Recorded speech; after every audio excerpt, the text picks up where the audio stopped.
Ce que je peux vous dire, c'est pour l'AFD, c'est à peu près 75 milliards de décaissements par an, dont un tiers en dons, deux tiers en prêts.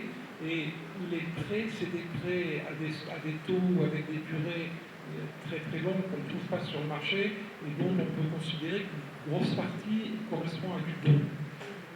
Mais ça dépend des prêts, c'est un peu difficile à dire, mais on peut peut-être dire qu'à peu près 30% correspondent de ces prêts correspondent en fait à du don en plus des dons qui sont donnés comme véritable don. Alors à tout ça, il faut ajouter d'autres choses. Par exemple, on nous dit vous ne donnez pas des bourses aux étudiants. Mais quand un étudiant béninois vient en France, il ne paye quasiment pas de frais de scolarité, il a droit à la sécurité sociale, il a droit à l'aide personnalisée au logement.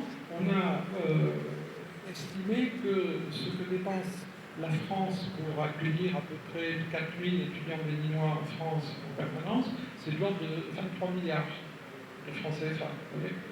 Il faut ajouter le fonctionnement de France Volontaire, de l'Institut français, il faut ajouter les projets du service de coopération de l'ambassade de France, c'est quelques milliards aussi. Il faut ajouter, parce que la coopération militaire et policière, il faut ajouter le fonctionnement du lycée français, dont plus de la moitié des élèves sont béninois. Donc, si on est, je n'ai pas fait le calcul, mais ça va bien au-delà des 65 millions d'euros que j'évoquais de l'AFD. Sur les avions de combat, alors ça m'a été posé à deux reprises, les avions de combat, pour qu'un pays décide d'acheter des avions de combat sophistiqués, c'est quand même quelque chose d'extrêmement coûteux. Il faut toute une organisation autour. Par exemple, pour une heure de vol d'hélicoptère, je crois qu'il faut 15 heures d'entretien. C'est un coût faramineux. Et c'est une technicité difficile, c'est des années de formation de techniciens.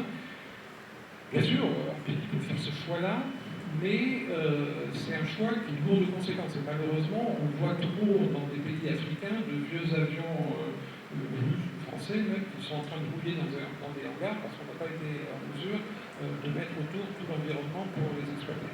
Donc, c'est plus facile de s'appuyer sur un pays qui a les moyens de le faire. C'est pour ça que nous, on propose des appuis à rien que la France peut proposer, ce n'est pas une capacité autonome. Oui, c'est vrai, c'est que si on nous demande un appui aérien, un jour il y a un avion disponible, un jour il peut ne pas y avoir un avion ou un drone disponible, et on est moins autonome quand on se repose sur l'appui aérien proposé par un allié.